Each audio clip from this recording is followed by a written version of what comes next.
നമസ്കാരം. ഫാസ്റ്റ് ന്യൂസിലേക്ക്. 16ാം കേരള നിയമസഭയുടെ സ്പീക്കർ തിരുവഞ്ചൂർ രാധാകൃഷ്ണൻ. തിരുവഞ്ചൂർ നേടിയത് 101 വോട്ട്. AC മൊയ്തീന് 35ഉം BB ഗോപകുമാറിന് 3 വോട്ടും. നിഷ്പക്ഷ നിലപാടെടുത്ത് പ്രീതിയില്ലാതെ മുന്നോട്ടു പോകുമെന്ന് തിരുവഞ്ചൂർ. ജനഹിതമനുസരിച്ച് തീരുമാനമെടുക്കുന്ന ഭരണതന്ത്രജ്ഞനെന്ന് മുഖ്യമന്ത്രി. പ്രതിപക്ഷ ശബ്ദം അംഗീകരിക്കുമെന്ന് പ്രതീക്ഷിക്കുന്നതായി പ്രതിപക്ഷ നേതാവ്. ആശംസകൾ നേർന്ന് കക്ഷി നേതാക്കൾ.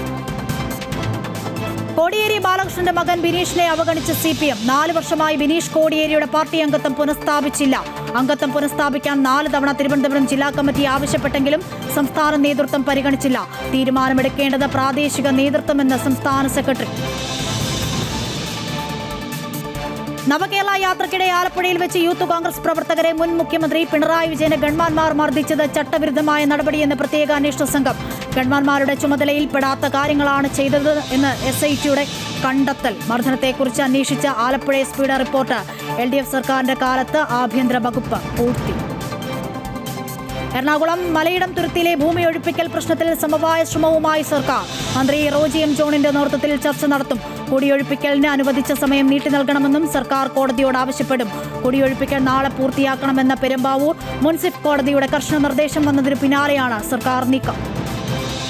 മോഡലിംഗ് ജോലി വാഗ്ദാനം ചെയ്ത് മനുഷ്യക്കടത്ത് നടത്തിയ കേസിൽ അന്വേഷണം ഊർജിതം. പിടിയിലായ മാവേലിക്കര സ്വദേശി ബിലാൽ മുഖ്യ സൂത്രധാരനെന്ന് പോലീസ്. കേസുമായി ബന്ധപ്പെട്ട് 2 പരാതികൾ കൂടി ലഭിച്ചതായി കൊച്ചി സിറ്റി പോലീസ് കമ്മീഷണർ.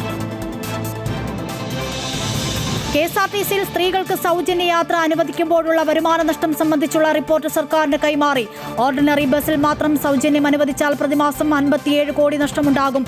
മുഴുവൻ ബസ്സുകളിലും സൗജന്യ യാത്ര അനുവദിച്ചാൽ പ്രതിമാസ നഷ്ടം 112 കോടിയാകുമെന്നും റിപ്പോർട്ടിൽ.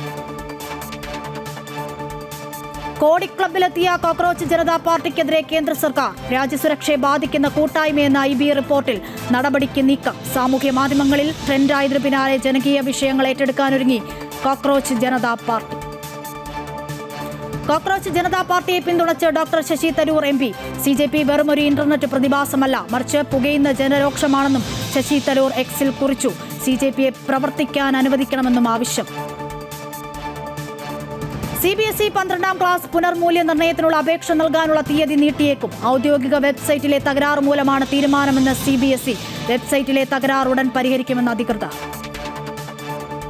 IPLൽ ഇന്ന് റോയൽ ചലഞ്ചേഴ്സ് ബംഗളൂരു സൺറൈസേഴ്സ് ഹൈദരാബാദിനെ നേരിടും. ജയത്തോടെ 1ാം സ്ഥാനം ഉറപ്പിക്കാൻ ബംഗളൂരു. പോയിന്റ് പട്ടികയിൽ 1ാമതെത്താൻ ഹൈദരാബാദ്. മത്സരം രാത്രി 7:30 മുതൽ ഹൈദരാബാദ്. ഫാസ്റ്റ് ന്യൂസ് പൂർണ്ണമാകുന്നു. നമസ്കാരം.